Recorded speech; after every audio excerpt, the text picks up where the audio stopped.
Technical गुरुजी, take burner, trekking take और take बार जैसे कई यूट्यूबर्स फेक रिव्यू कर वो आपको बेवकूफ बना रहे हैं। पूरा वीडियो देखना क्योंकि मिस इन्फॉर्मेशन जहर से भी ज्यादा पॉइजनस है। तो कुछ दिन पहले हर रोज की तरह मैं यूट्यूब पर स्क्रॉल कर रहा था। अचानक से मेरे सामने उस प्रोडक्ट का रिव्यू आया जिसे मैंने 2 दिन पहले खरीदा था, और उस वीडियो में मैंने पहली बार एक घटिया प्रोडक्ट की इतनी ज्यादा तारीफ होते हुए सुनी है।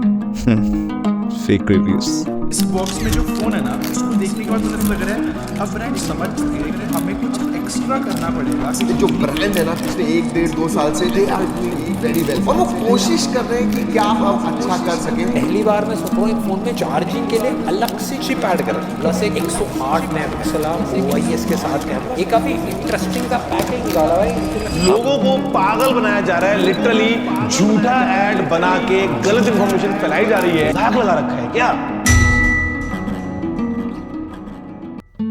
पहले पॉलिटिक्स में हुआ करते थे और अब यूट्यूब में होने लगे हैं।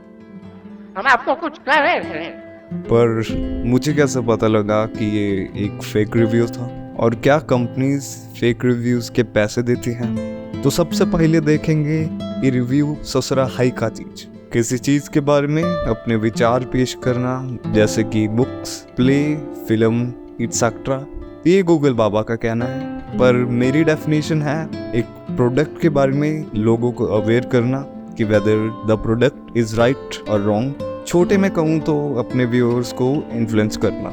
तो अभी ससुरा फेक रिव्यूज का है, इसी डेफिनेशन को लेते हैं और बस रॉन्ग काट दो। इसमें जिस यूट्यूबर या फिर सोर्स पर आप ट्रस्ट करते हैं वही आपका ट्रस्ट तोड़ता है, क्योंकि अब वो अपने शब्द नहीं कंपनीज के लिखे हुए शब्द बोलेगा। Kind of politics.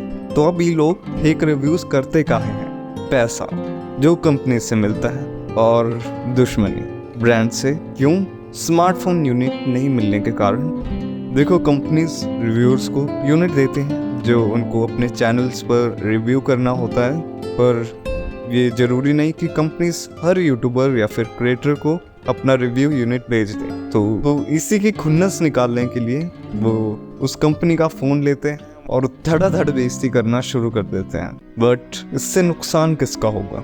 आपका। ये देखो, यहाँ सब कुछ तो सही चल रहा है, 2 फोन्स का कंपैरिजन हो रहा है, लेकिन एक सेकंड, ये वीडियो तो फ़ोन के लॉन्च से पहले बनाई गई, ये कैसे पॉसिबल? Fake reviews.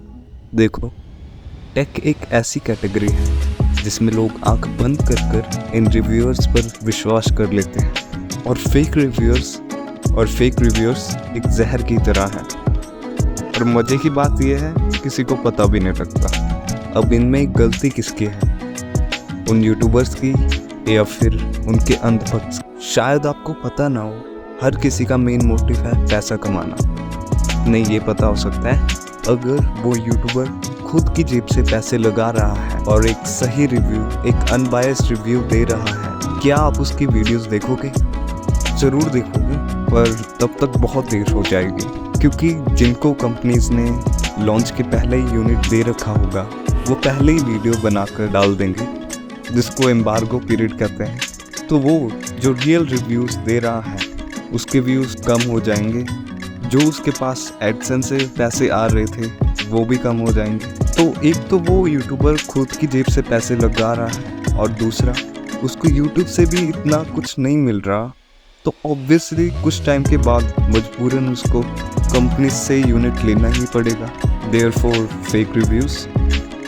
अब यहाँ पे आती है कंपनीज की मोनोपोली। ये इतनी घटिया माल प्रैक्टिसेस यूज करते हैं, यूट्यूबर्स चाहकर भी सही रिव्यूज नहीं दे पाते, मतलब खुल के नहीं बोल पाते। अगर वो यूट्यूबर अपनी वीडियो में थोड़ा सा भी सच बोलेगा तो उसको पता होगा कि अगली बार उसको यूनिट नहीं मिलेगी।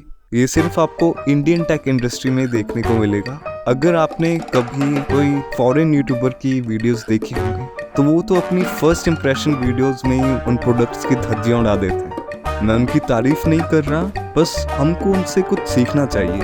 तो अब हमको क्या लेना इन फेक रिव्यूअर से? उनको भी अपना पैसा कमाने दो ना। तो इससे सबसे ज़्यादा इफेक्ट आप पर पड़ेगा, इसमें सिर्फ आपका नुकसान है, क्योंकि जब बढ़ा चढ़ा के बोला जाए तो समझ लेना दाल में कुछ लाल।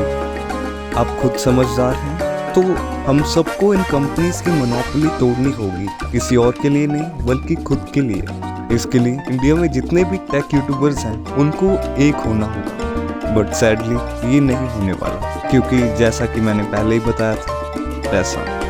तो अब आप इससे कैसे बचें? देखो, भगवान ने मेरे दोस्तों को छोड़कर हम सबको बुद्धि दी है, बस उसका ज़्यादा नहीं, बस 1% इस्तेमाल। कैसा? अगर नहीं पता तो YouTube पे ट्यूटोरियल देखो यार। Patience is the key to success. ये क्या बोल रहे हैं?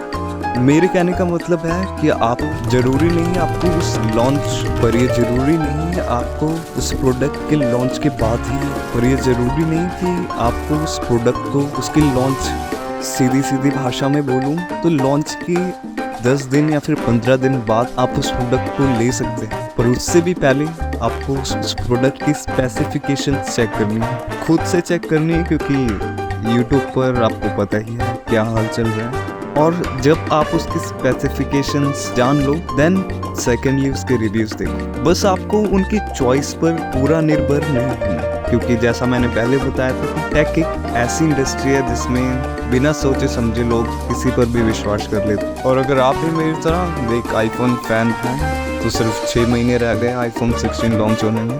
और अगर आपको आईफोन 16 सीरीज़ के बारे में कुछ नहीं पता तो क्या कर रहे हो यार, मैंने वीडियो बना रखी है, चैनल पे जाकर देख सकते हैं। तो मैं चलता हूँ एक प्रोडक्ट का रिव्यू बनाने।